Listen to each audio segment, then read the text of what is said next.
Paz e graça, meus irmãos. Amém. Tem um versículo muito conhecido aqui no Salmo que diz assim: bondade e misericórdia me seguirão todos os dias da minha vida, e habitarei na casa do Senhor para todo sempre. Habitarei na casa do Senhor todos os dias, em todos os momentos. Era o anseio de um homem que tinha Deus como seu pastor. Se o Senhor for o meu pastor, eu habitarei na casa dele todos os dias. É verdade. Bem-aventurados que habitam em tua casa, louvam-te perpetuamente. Ele diz mais na frente. E um pouquinho mais na frente, ele diz assim: alegrei-me quando me disseram, vamos à casa do Senhor.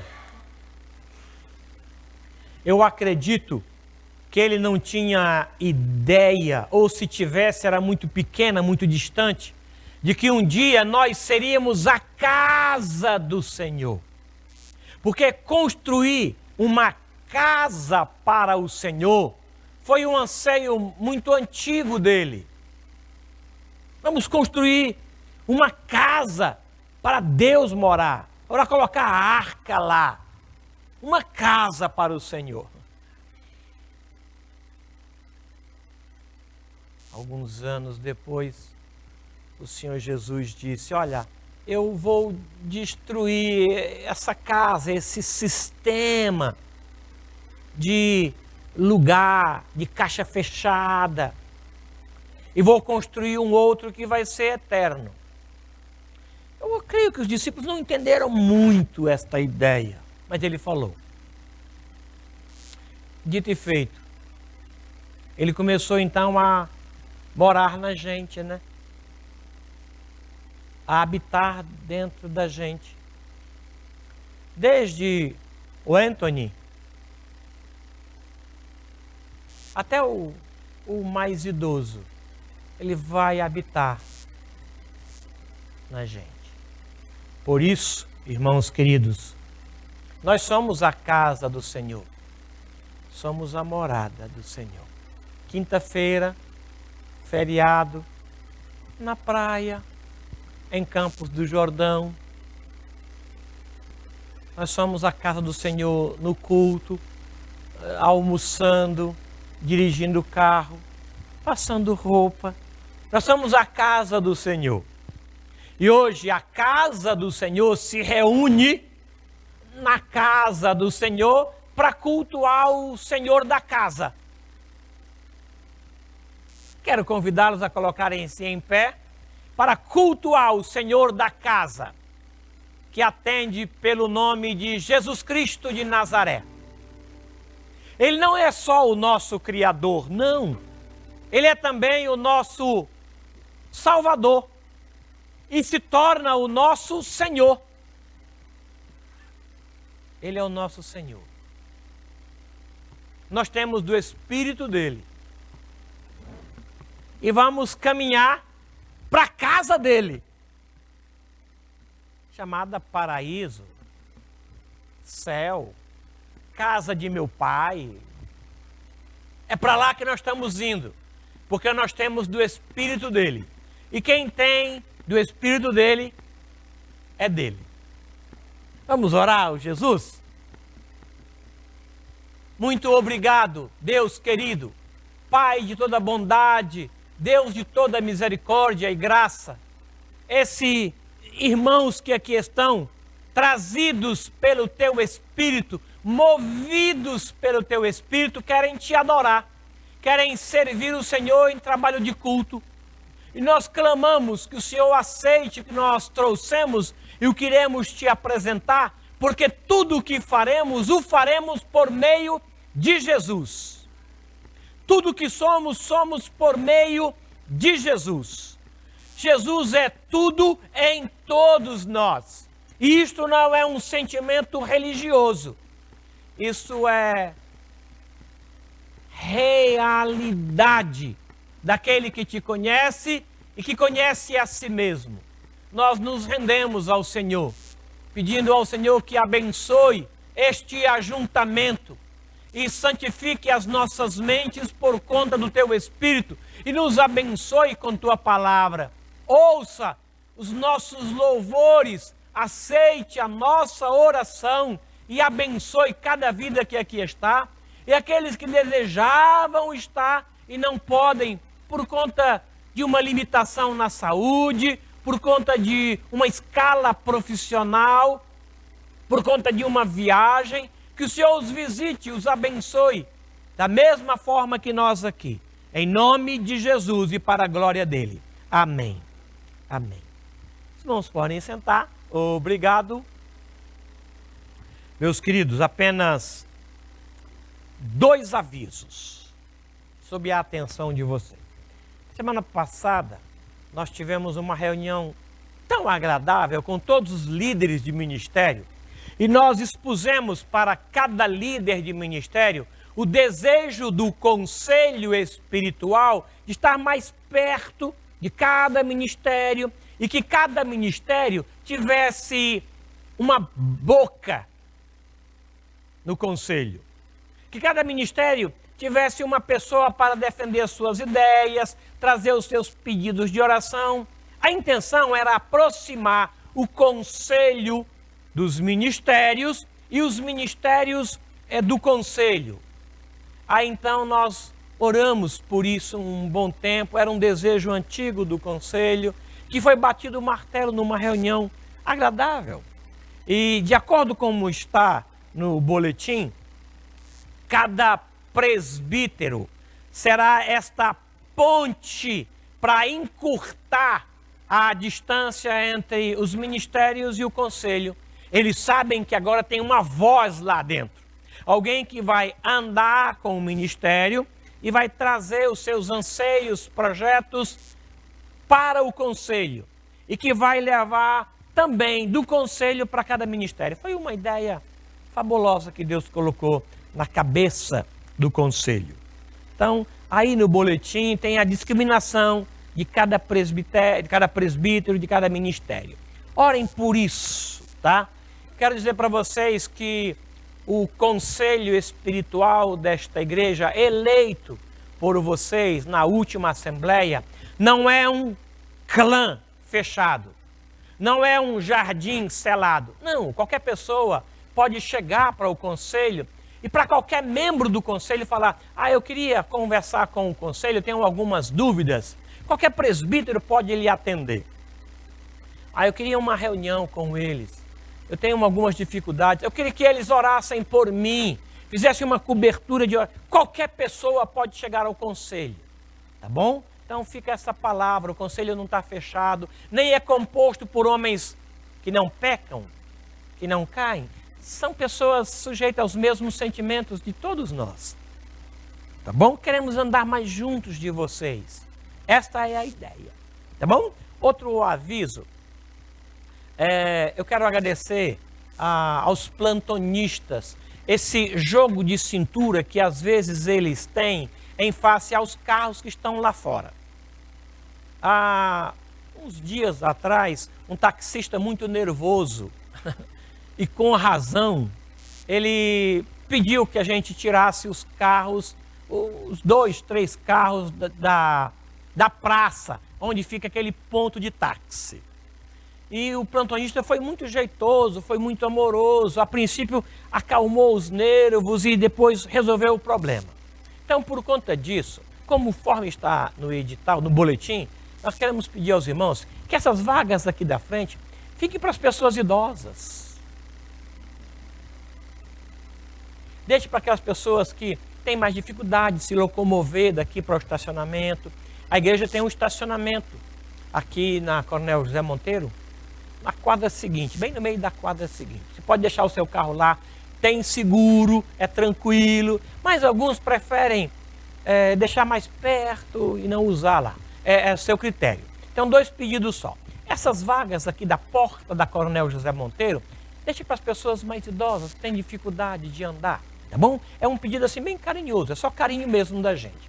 E dentro do possível, há um acordo verbal entre nós e os taxistas para que no domingo a gente possa usar as vagas dos táxis que foram cedidas para a gente gentilmente, bem gentilmente.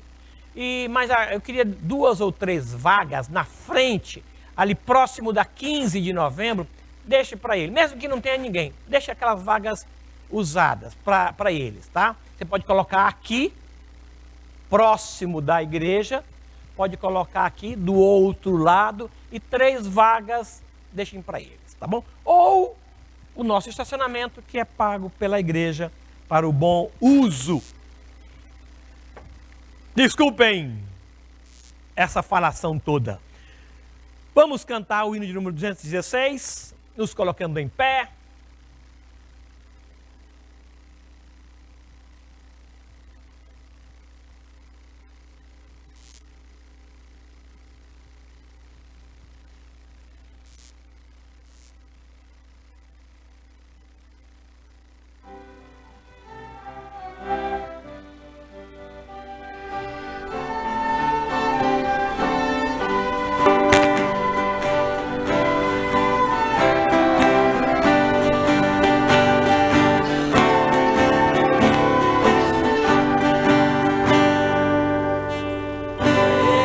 Espíritos de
Se por gentileza abram as vossas Bíblias com a mesma reverência, por tratar-se da palavra de Deus. Mateus capítulo 13, versículo 44.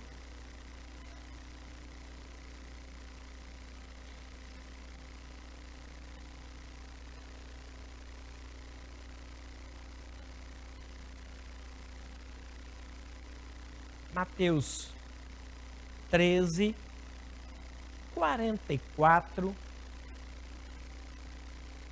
até o versículo 50. Queria que os irmãos começassem a leitura no verso par 44, eu lerei o 45 e assim até os 50. Irmãos com os pares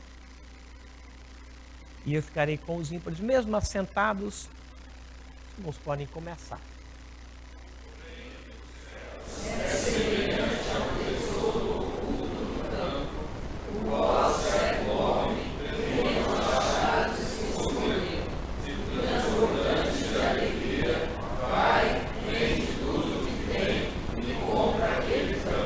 O reino dos céus é também semelhante a um que negocia e procura boas pérolas.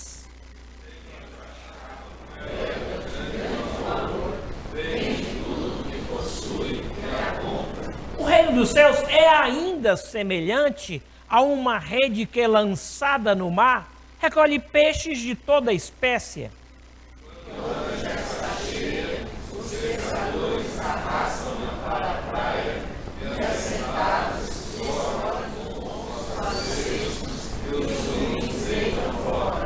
Assim será na consumação do século. Sairão anjos e separarão os maus dentre os justos.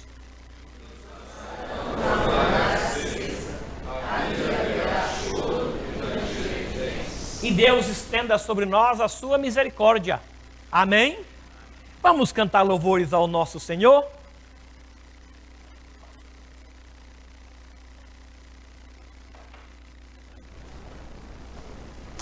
Os que quiserem e puderem se colocar em pé. Esse primeiro cântico que a gente vai cantar, ele é o comecinho do Salmo 115, que ele fala que a glória não é nossa, a glória é do Senhor. E ele vai falando sobre pessoas que confiam em deuses de prata, deuses de ouro, só que eles têm mão e não fazem nada, eles têm olhos e não veem nada. E o nosso Deus, ele cuida da gente, ele olha pra gente, e ele nos ama e nos abençoa. Que a gente possa estar dando glória a ele.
vai vir buscar nossos alvos em Jesus.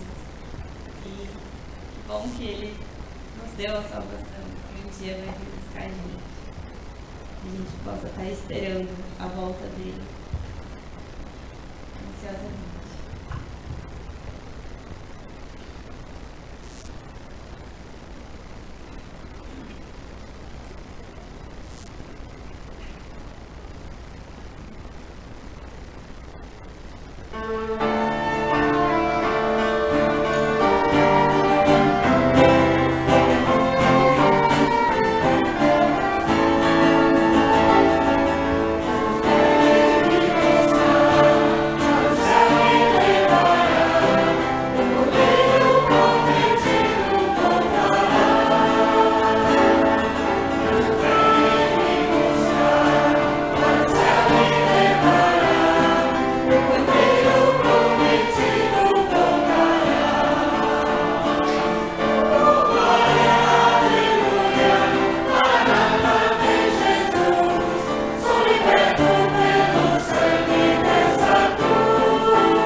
Lembramos de coisas muito antigas, né? Esse hino.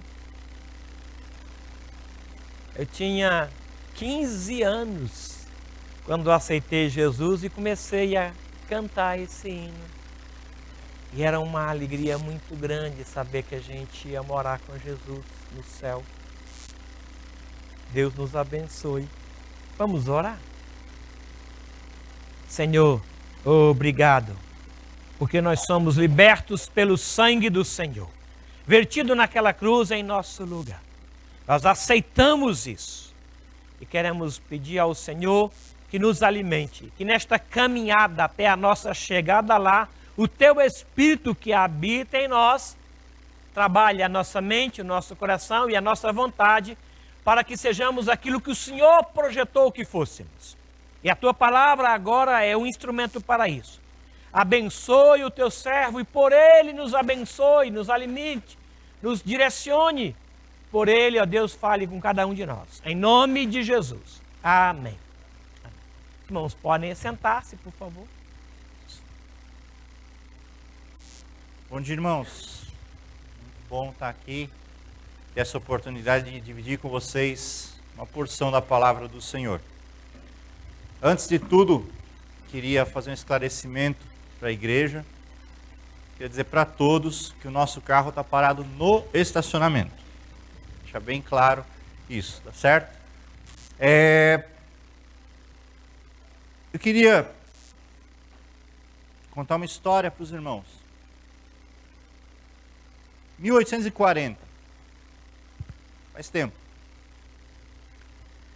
Tinha alguns trabalhadores trabalhando num rio da Inglaterra. E eles, naquele trabalho, nas margens daquele rio, eles encontraram uma caixa enterrada. Essa caixa tinha 7.000 moedas e 31 quilos em barras de prata.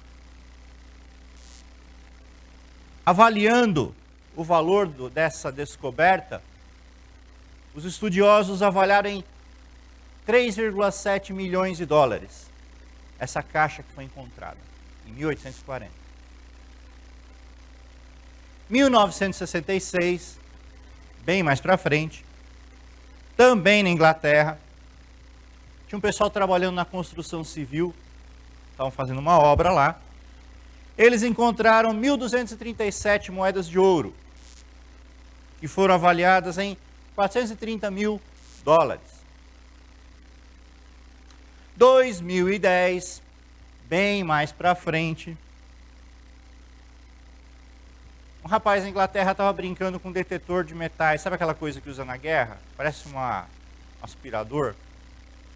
E ele brincando, ele encontrou 51 mil moedas romanas, antigas, avaliadas em 460 mil dólares. E finalmente, em 2013, tinha um casal passeando lá na Califórnia. Eles encontraram 7 latas cheias de moedas de ouro, avaliadas em 10 milhões de dólares. Não sei se você, no caminho da igreja, tropeçou com alguma coisa assim. Né? Não sei. Não é muito comum hoje em dia essas coisas acontecerem, né? Mas antigamente era. Eu convido você a abrir a sua Bíblia no texto que nós lemos, Mateus 13. Nós vamos nos deter em apenas do verso 44 ao verso 46, em 2 versos apenas.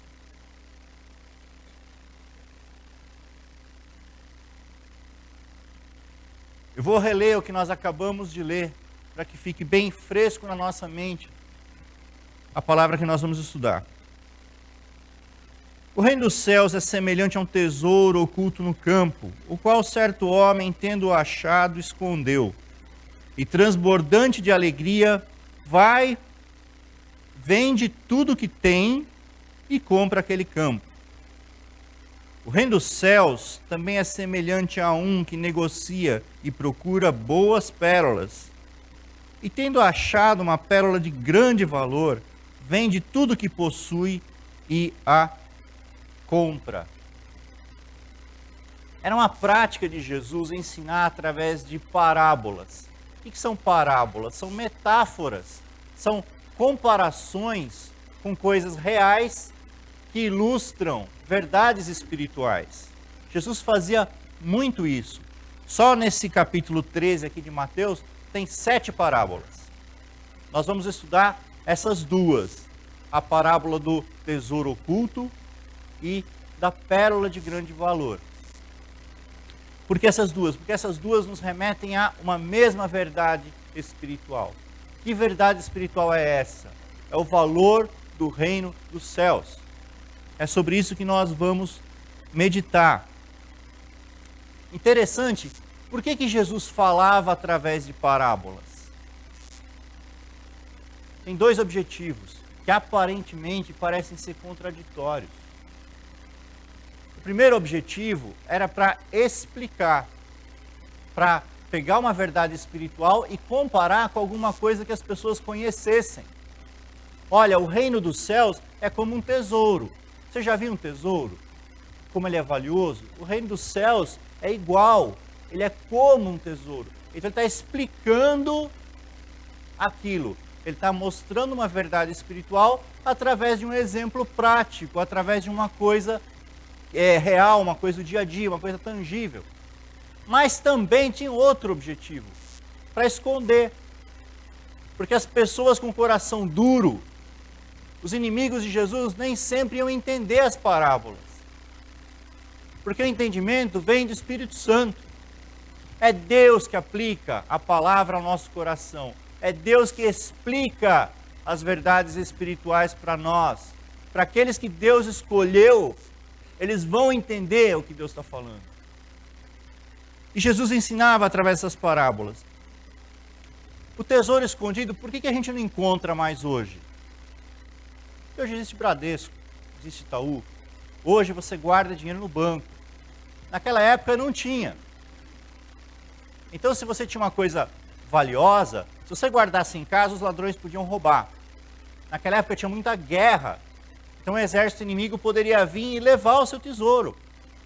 Então o que era melhor você fazer? Você esconde, bem escondidinho em terra, ninguém sabe onde está, ele vai estar seguro ali. O que acontece? Às vezes, aquela pessoa que escondeu aquele tesouro morria. E aí? Se ele deixou um mapa, aí acontece o que a gente já vê nos filmes, né? Piratas do Caribe, que tem lá atrás do tesouro, né? Quando a gente brinca de caça ao tesouro, vocês sabem o que eu estou falando, né? Quem já foi no acampamento já brincou disso, né? Ia atrás, pegava aquele mapa e ia atrás do tesouro. Mas e quando a pessoa morreu, não deixou mapa? É mais ou menos que nem você quando cadastra a senha do banco e esquece a senha. Imagine que não existe, já aconteceu isso com alguém? Imagina quando acontece e não tem aquele esqueci minha senha. Sabe quando você clica lá e o cara te ajuda a achar a senha? Imagina que não existe aquilo. Você esqueceu a sua senha e fim. Game over. Acabou. Você não saca mais seu dinheiro. Era mais ou menos assim. Então a pessoa enterrou o tesouro e morreu. E ninguém mais sabe do tesouro. O relato bíblico fala que tinha um homem trabalhando num campo. A gente não sabe exatamente o que ele estava fazendo. Talvez arando o campo, talvez trabalhando o campo. Quando ele encontrou o quê? Um tesouro muito valioso. O que ele faz? Ele esconde de volta aquele tesouro e faz o quê? Compra o campo. Imagina, faz de conta que o tesouro vale 1 milhão e o campo vale 100 mil. Negoção. Ele compra o campo e vem grátis um tesouro junto, né? Então é isso que ele faz. Ele esconde aquele tesouro e compra aquele campo, né? A pérola de grande valor, a pérola era o que o diamante é hoje para nós. Era uma coisa muito valiosa, que os ricos, quem tinha dinheiro, usava para ostentar a riqueza. E o valor da pérola não é linear, para aqueles que gostam de exatas, ele é exponencial. Por exemplo, o valor de uma pérola do tamanho de um ovo, uma pérola grande, vale centenas de pérolas. Se você comparar o peso, vale o peso de muitas outras pérolas. E aquele comerciante, quando ele vê aquela pérola, ele fica encantado. E o que ele faz? Ele vende tudo para ter aquela pérola. Ele precisava daquela pérola, porque aquela pérola tinha grande valor. O que essa história que Jesus contou, essa parábola, tem a ver conosco? O que Jesus quer ensinar para nós através desse texto aqui que nós lemos?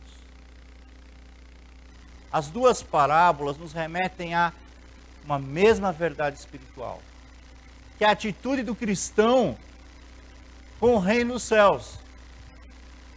O que eu, como cristão, qual a minha atitude em relação ao reino dos céus? É sobre isso que nós vamos meditar hoje. Sobre qual que é a minha atitude em relação ao reino dos céus. Outra historinha. Lá em 1800 e pouco, na época do faroeste, que a gente vê aqueles filmes, né, de cowboy, índio, existia um lugar nos Estados Unidos chamado Black Hills. Esse lugar era uma montanha onde tinha muito ouro. Era um lugar muito rico em ouro, o subsolo era muito rico. E o governo dos Estados Unidos queria aquele ouro. Para quê? para resolver os problemas econômicos do país. Só tinha um problema. Black Hills ficava numa reserva indígena, era a terra dos índios. E os índios, eles ficavam muito curiosos, porque o homem branco matava, morria por causa dessa coisa amarela, dessa coisa dourada. Que para o índio não tinha valor nenhum. O que valia para o índio? Era o búfalo, né, que a gente conhece. O búfalo, com ele usava o couro para se aquecer, usava para comer. O ouro para o índio não tinha valor nenhum, era uma pedra dourada. O índio não sabia. Por que eu estou contando isso? Porque tem muitos cristãos que moram em cima de um tesouro, que ouvem falar de um tesouro, mas não avaliam o seu valor. A gente não para pensar no que nós temos. Nós não paramos para pensar que todos nós temos um tesouro. Que tesouro é esse? O reino dos céus, a salvação. Você já pensou no valor disso? Para você ir para o inferno, você não precisa fazer nada, você já nasceu no inferno. O homem natural, ele é pecador, ele está indo para o inferno a passos largos. Mas, um dia na sua história, você conheceu Jesus Cristo. A cruz mudou tudo. O seu pecado foi perdoado e agora você vai para o céu, como nós acabamos de cantar. Isso tem um valor imenso. Só que às vezes nós vivemos a nossa vida sem pensar nisso. Nós vivemos a nossa vida como se nós fôssemos desse mundo. Como se nós não pertencêssemos a uma raça diferente. Como se nós não tivéssemos sido comprados pelo sangue do Cordeiro. Recentemente a loteria pagou um prêmio muito alto, 290 milhões. Espero que você não tenha jogado na loteria. Porque não é só a Bíblia que é contra a loteria, a inteligência também, certo? Depois pergunta para o Robertinho, para o Ali, qual a probabilidade de você ganhar? Você não vai ganhar. Segredo para você, sabe quanto que o governo arrecadou com essa loteria? O prêmio foi 290 milhões, o governo arrecadou 430. Quem pagou? Os trouxas que apostaram, certo? A Bíblia fala que com o suor do teu rosto ganharás o teu pão. Não é para você jogar na loteria. Mas isso foi só um parênteses, certo? As pessoas, lá onde eu trabalho, fazem bolão, né? Em outros lugares também. E a conversa é sempre a mesma. Ah, você não vai jogar? A gente vai ganhar e segunda-feira só vai ficar você. Põe aquele terrorismo básico, né? Não sei se é só comigo que acontece isso, né? E chega segunda-feira, o que acontece? Tá todo mundo lá trabalhando feliz da vida, não é assim? Né? Mas as pessoas, nessa ilusão de ganhar, com menos dinheiro, o pastor está lembrando aqui, mas as pessoas com essa ilusão de ganhar, elas começam a sonhar. Ah, se eu ganhasse 290 milhões, eu ia comprar um carro novo, eu ia viajar para não sei aonde. E as pessoas fazem aquele monte de sonhos, né? Muito bem. Elas falam, o que seria a minha vida se eu ganhasse esse tesouro, se eu ganhasse a loteria? Você ganhou um tesouro. Você ganhou a salvação. Você já tem isso. Como você vive a sua vida? É mais ou menos como uma pessoa que ganhou a loteria, recebeu lá um depósito na conta, 290 milhões, o que ela faz no outro dia? Vai pegar o lotação, pega a sua marmita, vai trabalhar. Mas por que você está fazendo isso? Você tem 290 milhões no banco? Ah, não sei porque eu estou fazendo isso. Mas você não precisa pegar a lotação, ficar aqui apertado, compra um carro. Ah, é uma coisa que não faz sentido. Tem muitos cristãos que têm a salvação, mas vivem como se não tivesse. Vive fazendo o que todo mundo faz. Vive num pecado. Ah, mas isso todo mundo faz. Cuidado com o que todo mundo faz. Está todo mundo indo para o inferno. Se você olhar na sua Bíblia, Deus nunca trabalhou com a maioria. Deus sempre trabalhou com minoria. Né? Lembra de Gideão? Ah, tem muita gente, Gideão, manda esses caras embora. Preciso de 300. Mas, Senhor, tem alguma coisa errada nessa matemática. Israel era um povinho pequenininho, que batia em um monte de povos muito maiores, muito mais poderosos. Deus trabalha com poucos, com minorias. O caminho não é largo, o caminho é estreito. E tem muitos cristãos que, apesar da salvação, não caiu a ficha. Não entendem o que é salvação. Por isso que no banco da igreja tem um monte de gente que está indo para o inferno, sentado no banco de igreja. Como assim? Você não entendeu o que é ser cristão.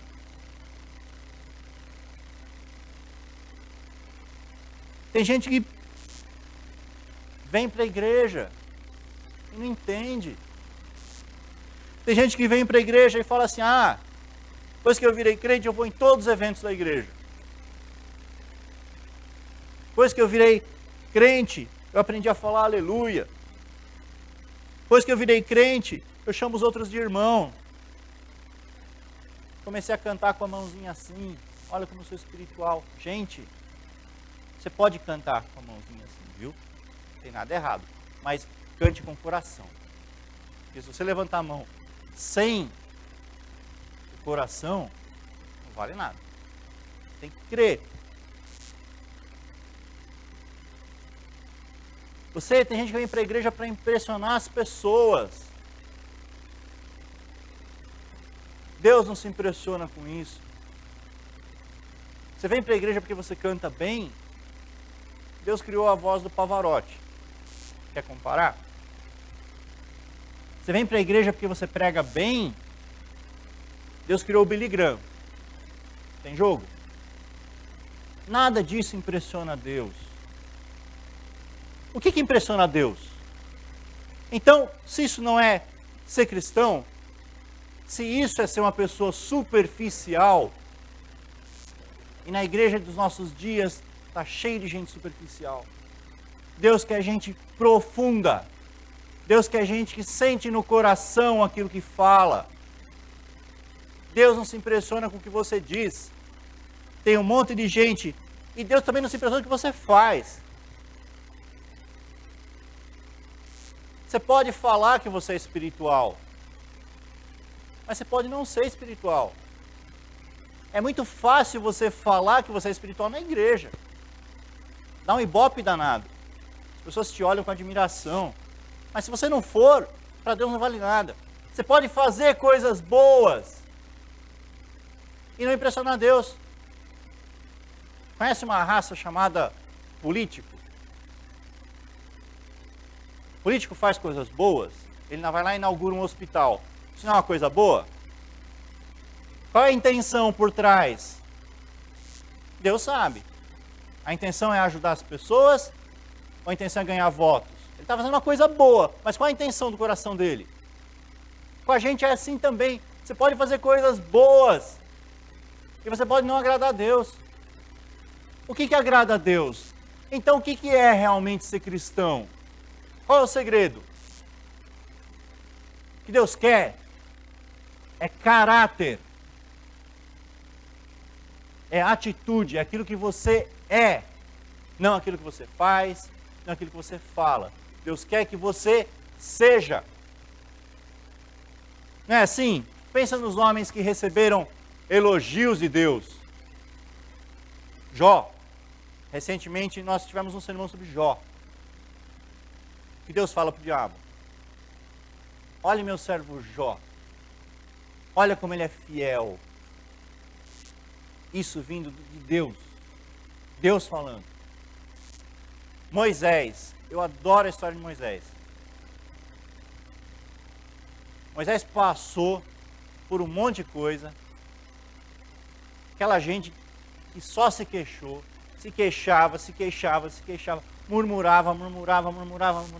E ele, firme. O que Deus fala para Moisés? Moisés, sai da frente, que eu vou fritar esse povo todo. E a gente começa tudo de novo. Imagina que homem que foi esse. Imagina o caráter desse homem. Sabe que aguentar alguém reclamando na sua orelha o tempo todo? O senhor sabe. Sabe o que é a gente reclamando porque o ar-condicionado não está funcionando? Gente reclamando porque a gravata não está adequada. Moisés viveu isso. 40 anos só. Tá fácil? Tá fim? E o que ele faz quando Deus fala para... Não, Senhor, tem misericórdia desse povo. Qual é o caráter desse homem? Qual o tamanho do caráter desse homem? Está na Bíblia para servir de exemplo para nós. Tem um porém, quem encontra Jesus nunca mais é o mesmo. Talvez você seja assim porque você não encontrou Jesus realmente. Se você olhar na Bíblia, todos aqueles que encontraram Jesus mudaram radicalmente. Se você pegar Pedro, pescador, covarde, negou a Jesus 3 vezes. Como termina a história dele? Mártir, crucificado de cabeça para baixo, porque ele não era digno de morrer como Jesus. O covarde que virou corajoso, disposto a morrer por Jesus. Nicodemos, fariseu, o que ele faz? Vai escondido encontrar Jesus. Mudou. E o exemplo mais radical de todos, Paulo. Paulo, o caçador que virou caça. Que mudança. Que caminho Damasco fez com Paulo. Isso ainda acontece hoje. A gente precisa mudar. A gente não pode encontrar Jesus e viver da vida antiga. Você não pode encontrar um tesouro e continuar andando de lotação. Isso exige uma mudança na nossa vida. Que mudança é essa? Eu paro de pecar quando me converto? Claro que não. Mas muda a sua relação com o pecado. O pecado não é mais uma coisa normal para você. Antes você pecava. Todo mundo faz. Também faço. Agora, o seu pecado dói. O seu pecado tem um gosto amargo. Você tem nojo do seu pecado. Você peca, mas seu pecado tem dor. Sabe o gosto do pecado? Eu vou falar para vocês o gosto do pecado. É o gosto do 7-1. O gosto da falha, do fracasso, daquela esperança que a gente tinha de ganhar a Copa, e aí a Copa era para ser nossa, no nosso país. O que aconteceu? Falhamos. Esse é o gostinho do pecado. Deus falou para você não fazer o que você fez. Deus falou para você fazer e você não fez. É isso que o cristão sente, por isso é que ele se arrepende. Em inglês tem uma expressão chamada godly sorrow, quer dizer, não tem uma tradução, mas é tristeza de Deus. É aquela tristeza pela sua falha, pelo seu pecado, que é uma coisa que nós precisamos cultivar. E por isso, eu só consigo me arrepender se eu sentir tristeza pelo meu pecado. Se eu não sentir, eu não me arrependo. Eu não posso viver como se eu não tivesse encontrado o tesouro. Mas tem um outro ponto que eu gostaria de dividir com os irmãos, que é qual foi a atitude que esses homens tiveram quando encontraram o tesouro, quando encontraram a pérola. O que eles fizeram? Eles venderam tudo o que eles tinham para botar a mão naquilo. Eles venderam tudo. Não venderam metade. Não venderam uma parte. Não venderam quase tudo. Eles venderam tudo. Você sabe o que tudo quer dizer? Tudo quer dizer tudo. Entenderam? Tudo. Você não fica com nada. Ele não vendeu metade. A vida cristã é assim também. Ah, então tem que pagar para ter a salvação? Não! O preço da salvação já foi pago. É o sangue de Jesus. Você é salvo pela graça. Você é salvo porque Deus quer. O que esse texto está falando então? Está falando que se você é salvo, você tem que renunciar. Você tem que abrir mão. O pastor Vinícius pregou uma vez que o chamado de Jesus é um chamado radical. Jesus não quer que você venda metade. Jesus quer que você venda tudo. Que você entregue tudo. Que você renuncie a tudo para seguir a vida cristã. É isso que esse texto está falando. Quem é mais velho, como eu, mas que ainda para o carro no estacionamento, lembra, Vencedores por Cristo. Conhece, né? Eles têm uma música que traduz para o português muito bem isso aqui que eu estou falando. Tudo ou nada.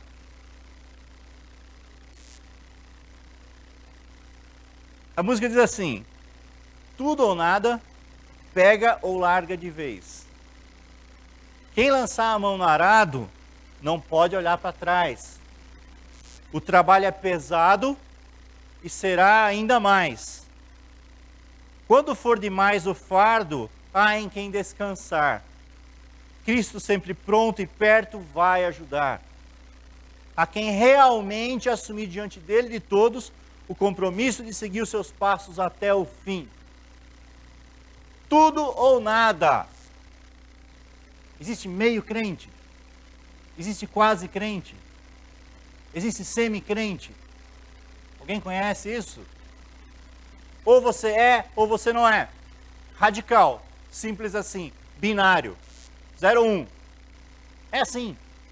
Tudo ou nada. Se você não entregou tudo, você não entregou nada. A Bíblia diz isso em vários lugares. Você não pode servir a 2 senhores. Já leu isso em algum lugar? Jovem rico. Quer me seguir? Vende tudo e vem. Ah, não dá.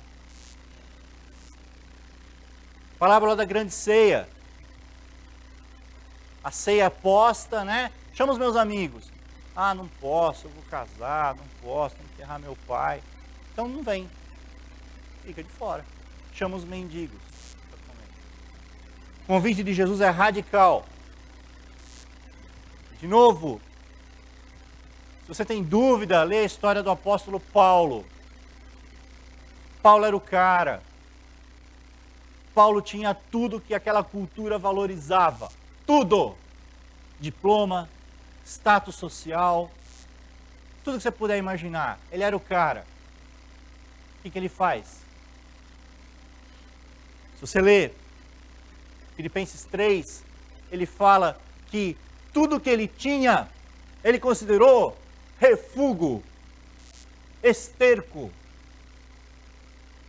quando comparado com o conhecimento de Jesus Cristo. Ele joga tudo aquilo fora. Para ele não vale nada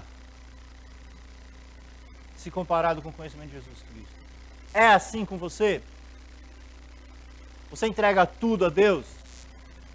Se você não entrega tudo a Deus, se o seu coração não é todo de Deus, você não é nada de Deus.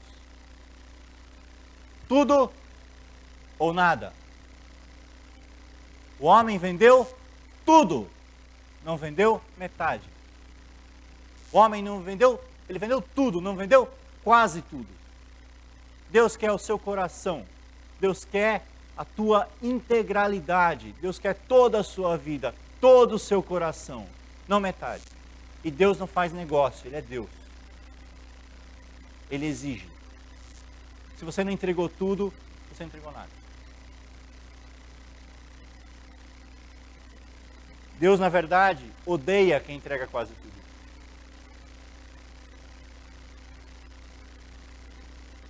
A Bíblia chama isso de ânimo dobre. Duas caras.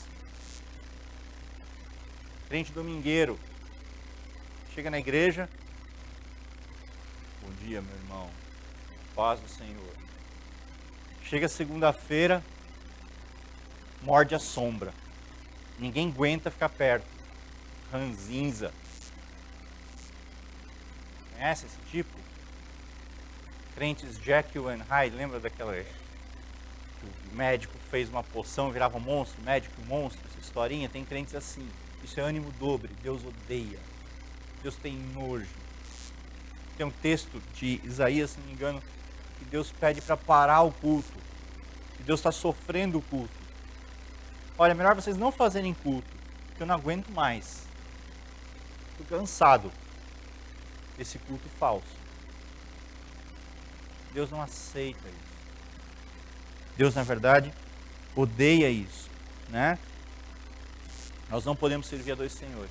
Meu convite nessa manhã é que nós busquemos viver a vida cristã. Busquemos valorizar o tesouro que nós temos. E que nós possamos, como esses homens, entregar tudo em troca desse tesouro que nós temos. Que você reflita isso na sua vida. Que você pratique isso. Que isso seja uma verdade na sua vida. Porque se você fizer isso, você vai dar fruto. Se você fizer isso, você vai agradar a Deus. Esse é o verdadeiro louvor. Não adianta você cantar bem, se você não viver uma vida cristã. Você não tem um caráter transformado por Jesus. Como esses exemplos que nós lemos aqui. Deus nos ajude a sermos sal da terra e luz do mundo. Deus nos ajude a fazer diferença na vida das pessoas que vivem com a gente. Amém? Vamos orar? Vamos colocar em pé para orarmos mais uma vez? Senhor nosso Deus, muito obrigado pela Tua palavra que nós lemos e que falou aos nossos corações, Pai. Viver a vida cristã nem sempre é fácil, Pai. Mas nós confiamos na Tua força. Nós pedimos a Tua ajuda para sermos cristãos sinceros, para sermos cristãos de verdade, para sermos cristãos integrais, Pai. Para entregar tudo que nós temos diante do Senhor. Te pedimos perdão pelas vezes que nós falhamos nisso, Pai. E pedimos a Tua ajuda para que nós possamos praticar isso. Para que o mundo veja, Senhor Deus, na nossa vida, a diferença que o Teu nome faz. É isso que nós te pedimos, em nome de Jesus. Amém. Vamos cantar um cântico ainda em pé, como nós estamos? 412. Hino 412.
achamos um tesouro de grande valor.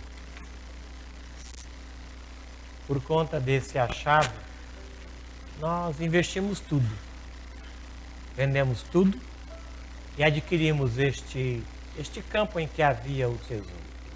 Uma vez que nós vendemos tudo, ficamos só com o tesouro.